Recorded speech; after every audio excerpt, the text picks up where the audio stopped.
നമസ്കാരം. പുതിയ അച്ഛനമ്മമാരുടെ എല്ലാം ഒരു വലിയ തലവേദനയാണ് ഡയപ്പർ റാഷ് അല്ലേ? നിങ്ങളുടെ കുഞ്ഞിനിത് വന്നിട്ടുണ്ടെങ്കിൽ ഒന്നും കൊണ്ടും വിഷമിക്കേണ്ട, നിങ്ങൾ ഒറ്റയ്ക്കല്ല.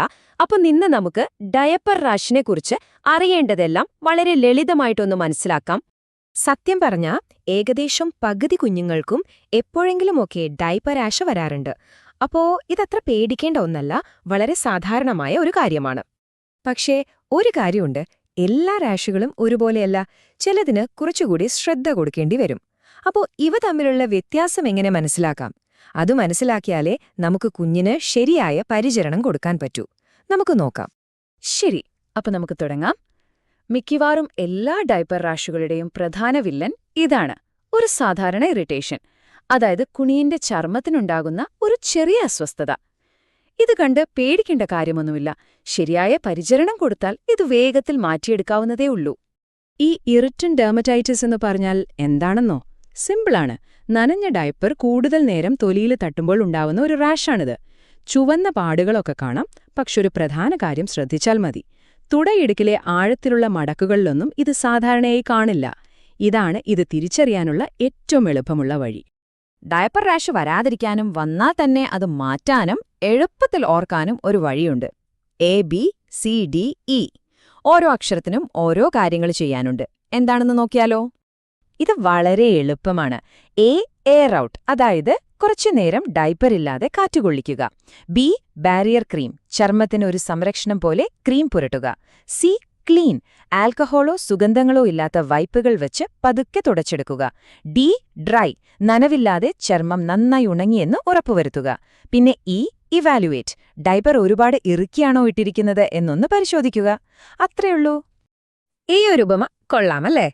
ബാരിയർ ക്രീം എത്രത്തോളം പുരട്ടണം എന്ന കാര്യത്തിൽ ഒരു സംശയവും വേണ്ട.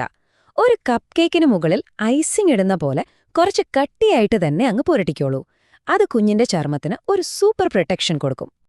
എന്നാൽ ചില സമയങ്ങളിൽ ഈ റാഷ് ഒരു സാധാരണ ഇറിറ്റേഷൻ മാത്രമായിരിക്കില്ല.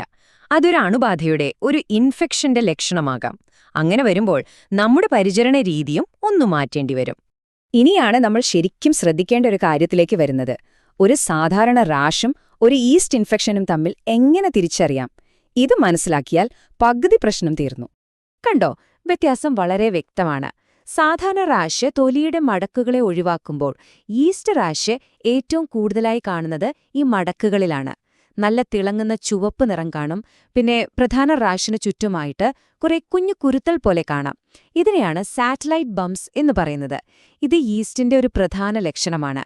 ഈസ്റ്റ് പോലെ അത്ര സാധാരണ അല്ലെങ്കിലും ചില സമയങ്ങളിൽ ബാക്ടീരിയ കാരണവും ഇൻഫെക്ഷൻ വരാം. അതിന്റെ ലക്ഷണങ്ങൾ കുറച്ചുകൂടി വ്യത്യസ്തമാണ്. അതെന്തൊക്കെയാണെന്ന് നമുക്ക് നോക്കാം. സ്ട്രെപ്പ് ഇൻഫെക്ഷൻ ആണെങ്കിൽ മലദ്വാരത്തിനു ചുറ്റും നല്ല ചുവപ്പ് നിറം കാണാം. ഇനി സ്റ്റാഫ് ഇൻഫെക്ഷൻ ആണെങ്കിൽ മഞ്ഞ നിറത്തിലുള്ള പാടുകളോ നീരൊലിപ്പോ കുരുക്കളോ ഒക്കെയാവും ലക്ഷണം. ഇങ്ങനെ എന്തെങ്കിലും കണ്ടാ പിന്നെ ഒന്നും നോക്കണ്ട, ഉടൻ തന്നെ ഒരു ഡോക്ടറെ കാണിക്കുന്നതാണ് ഏറ്റവും സുരക്ഷിതം. ഓക്കെ, അപ്പോൾ റാഷ് ഏതാണെന്ന് ഏകദേശം തിരിച്ചറിയാൻ നമ്മൾ പഠിച്ചു. ഇനി എന്തു ചെയ്യണം? ഓരോ തരം റാഷിനും ഓരോ തരം ചികിത്സയാണ് വേണ്ടത്. അത് ശരിയായി കൊടുത്തില്ലെങ്കിൽ പ്രശ്നമാകും. അപ്പം നമുക്ക് ശരിയായ ചികിത്സ ഏതാണെന്ന് നോക്കാം. ഓരോ റാഷിനും ഓരോ തരം ട്രീറ്റ്മെന്റാണ് വേണ്ടത്. ഇത് കൃത്യമായി മനസ്സിലാക്കിയാൽ നമുക്ക് ശരിയായ തീരുമാനമെടുക്കാൻ വളരെ എളുപ്പമാകും. അപ്പോൾ നോക്കൂ, സാധാരണ ഇറിറ്റേഷൻ ആണെങ്കിൽ നമ്മൾ നേരത്തെ പറഞ്ഞ ABCD മാർഗങ്ങളും ഒരു നല്ല ബാരിയർ ക്രീമും മതിയാകും. പക്ഷെ അതൊരു ഈസ്റ്റ് ഇൻഫെക്ഷൻ ആണെന്ന് തോന്നിയാൽ ഒരു ആന്റിഫംഗൽ ക്രീം തന്നെ വേണ്ടിവരും. ഇനി ബാക്ടീരിയൽ ഇൻഫെക്ഷൻ ആണെങ്കിൽ തീർച്ചയായും ഡോക്ടറെ കണ്ട് അദ്ദേഹം പറയുന്ന മരുന്ന് തന്നെ ഉപയോഗിക്കണം. ഇതൊന്ന് പ്രത്യേകം ശ്രദ്ധിക്കണം, വളരെ പ്രധാനപ്പെട്ട ഒരു കാര്യമാണ്. ഫംഗസ് ഇൻഫെക്ഷൻ ആണെന്ന് സംശയമുണ്ടെങ്കിൽ ഒരു കാരണവശാലും സ്റ്റീറോയിഡ് അടങ്ങിയ ക്രീമുകൾ ഉപയോഗിക്കരുത്.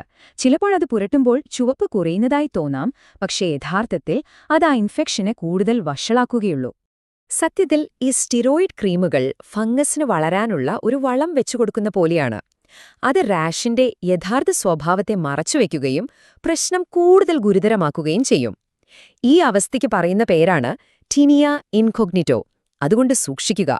വീട്ടിൽ നമുക്ക് ഒരുപാട് കാര്യങ്ങൾ ചെയ്യാൻ പറ്റുമെങ്കിലും എപ്പോഴാണ് ഈ വീട്ടിലെ പരിചരണം നിർത്തി ഒരു ഡോക്ടറുടെ സഹായം തേടേണ്ടതെന്ന് കൃത്യമായി അറിഞ്ഞിരിക്കണം. ആ സാഹചര്യങ്ങൾ ഏതൊക്കെയാണെന്ന് നോക്കാം. ഇനി പറയാൻ പോകുന്ന ലക്ഷണങ്ങളിൽ ഏതെങ്കിലും ഒന്ന് നിങ്ങളുടെ കുഞ്ഞിന് കാണുകയാണെങ്കിൽ ഒരു ഡോക്ടറെ വിളിക്കാൻ ഒട്ടും മടിക്കരുത്. ഈ ലക്ഷണങ്ങൾ വളരെ ഗൗരവമായി കാണേണ്ടവയാണ്. 2-3 ദിവസം നോക്കിയിട്ടും ഒരു മാറ്റവുമില്ലെങ്കിൽ, കുമിളകളോ പഴുപ്പോ കണ്ടാൽ, കുഞ്ഞിന് സഹിക്കാൻ പറ്റാത്ത വേദനയോ പനിയോ ഉണ്ടെങ്കിൽ ഉടൻ തന്നെ ഡോക്ടറെ വിളിക്കണം. പ്രത്യേകിച്ച് ആന്റിബയോട്ടിക് കഴിച്ചതിനു ശേഷം വരുന്ന റാഷുകൾ ഒരു ഈസ്റ്റ് ഇൻഫെക്ഷന്റെ വ്യക്തമായ സൂചനയാകാം. അപ്പോൾ നമ്മളിന്ന് ഡയപ്പർ റാഷിനെക്കുറിച്ച് ഒരുപാട് കാര്യങ്ങൾ സംസാരിച്ചുവല്ലേ? ഈ വിവരങ്ങളൊക്കെ നിങ്ങൾക്ക് സഹായകമായി എന്ന് വിശ്വസിക്കുന്നു. പോകുന്നതിനു മുൻപ് ഒരു ചോദ്യം മാത്രം. കുഞ്ഞിന്റെ ചർമ്മം വളരെ ലോലമാണ്. അതിനെ സംരക്ഷിക്കാൻ ഇന്നു മുതൽ നിങ്ങൾ ഡയപ്പർ മാറ്റുന്ന രീതിയിൽ വരുത്താൻ പോകുന്ന ആ ഒരു ചെറിയ മാറ്റം എന്തായിരിക്കും? ഒന്ന് ആലോചിച്ചു നോക്കൂ, അത് പ്രവൃത്തിയിൽ കൊണ്ടുവരൂ.